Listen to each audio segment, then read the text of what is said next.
Welcome to this explainer. Today, we're diving straight into an absolute masterclass in psychological survival under, frankly, unimaginable pressure. We're going back to the 1998 Celtic football season. Now, in the grand, usually brutal theater of Scottish football, history is almost always measured in trophies, right? But in the spring of '98, the stakes were fundamentally altered. We're going to look way past the scoreboard today and plunge straight into the dark, incredibly claustrophobic mindset of a club staring right into the abyss of its rival's immortality. To really get this story, we'd kind of have to redefine what we mean by a Holy Grail, because in the context of these massive, deeply rooted rivalries, we aren't talking about a literal, shiny silver cup. For the fans and the players living through this, the Holy Grail was actually this gigantic, almost immovable psychological barrier. Achieving it wasn't just about winning a championship for the year, it was about putting an eternal rivalry to bed once and for all. It was meant to be a definitive historical statement. And honestly, this brings us to a fascinating question about the human mind. Whether you're looking at sports, business, or just life in general, what is the true cost of history? Like, at what point does the weight of legacy stop being this great source of inspiration and start becoming a suffocating prison? Because when you play for an institution with that kind of generational depth, you aren't just playing the opponent in front of you. You're carrying the emotional baggage of decades. Let's move into part one, the existential threat and the tyranny of the nine. For a solid decade leading up to this exact season, Scottish football was locked in what everyone basically called the tyranny of the nine. Rangers under Walter Smith just had an absolute suffocating stranglehold on the sport. They had locked down a massive 9 consecutive league titles. I mean, just think about that level of dominance for a second. 9 straight years of being the absolute masters of the Scottish game, completely leaving their bitter rivals, Celtic, in the shadows. But if we look at the context, this wasn't just an impressive winning streak. It was a literal existential threat. Why?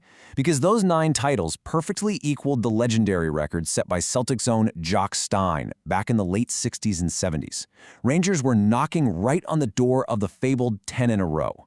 For them, that 10th title was the Holy Grail. If they captured it, it would completely shatter the narrative of Celtic being an equal power in Glasgow.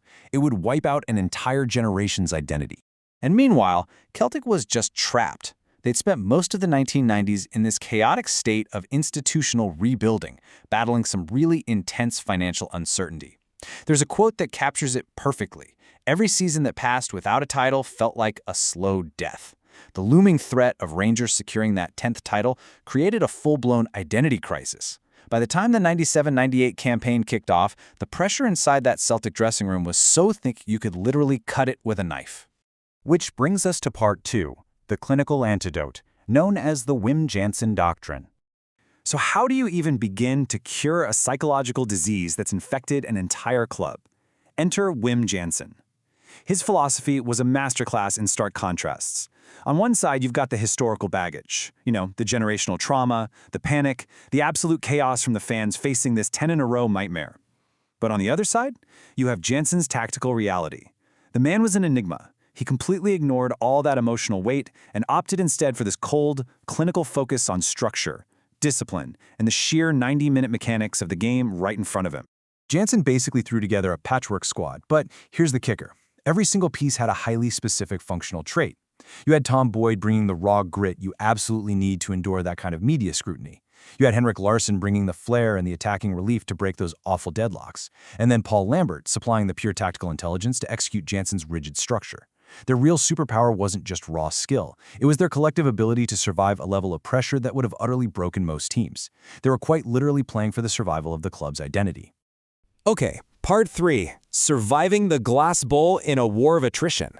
Because look, the 97-98 season, it wasn't about the joy of the game anymore. It was being fought inside this unforgiving, transparent prison. The lead in the league was constantly changing hands, and because of those sky-high stakes, the claustrophobia manifested in some truly bizarre ways.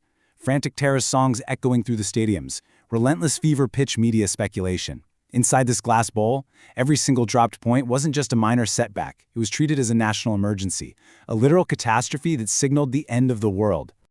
So how do you manage human beings under that kind of catastrophic everyday stress? Well, Jansen managed it through a brilliant display of psychological management. He broke the entire season down into simple, repetitive steps. First, completely shield the players from that toxic external noise. Second, focus strictly, and I mean strictly, on the repetitive mechanics of his 3-5-2 tactical system. And third, narrow their focus solely to winning the immediate micro-battle on the pitch. His message was basically, don't carry the weight of the whole decade, just carry the weight of your position for the next 5 minutes. Now for Part 4, the final day defiance on May 9th, 1998. All of this psychological warfare culminated on a single, suffocating day at Celtic Park. Let's walk through it. Hour 1. The atmosphere building at the stadium is still described today by the people who were there as the most intense in the club's long history. But instead of cracking, Celtic navigated it by executing exactly those mechanical micro-battles Jansen hammered into them. Hour 2. Larsson breaks the unbearable tension with a crucial goal. Hour 3. Harold Bratback seals the match. And finally, Hour 4. The full-time whistle blows, ending arguably the most sustained period of psychological warfare in the sport's history. The final result was Celtic 2, St. Johnstone 0. Now that sounds like an incredibly simple, ordinary scoreline, right? But as we've learned, this was anything but just a win. It represented a massive societal exhale. It was the total erasure of an existential threat. In those 90 minutes, the 10-in-a-row dream of their rivals was killed dead, and a decade of disputed supremacy was finally put to rest. Finally, Part 5, the post-mortem and the lessons in sports psychology. You see, the 1998 season is a benchmark for anyone fascinated by high-performance psychology. If we strip away the football myth, we find 3 core takeaways. First, the trap of history. Jansen succeeded because he convinced his team they were only playing 11 mortal men, not the ghosts of the past. Second, the cost of obsession. Rangers actually became so desperately obsessed with securing that 10th title that it created a structural brittleness and instability that became their own undoing. And third, the Holy Grail paradox. Sometimes the hardest thing to achieve isn't what you want the most for glory, but what you absolutely need as a pure survival mechanism. Decades later, the real legacy of this season proves one vital and super counterintuitive truth. To overcome an impossible, monumental psychological barrier, you actually cannot treat it as monumental. You must reduce the legendary to the purely mundane. You have to treat the so-called Holy Grail as nothing more than 3 points on a Saturday afternoon. You focus entirely on the mechanics and ignore the myth.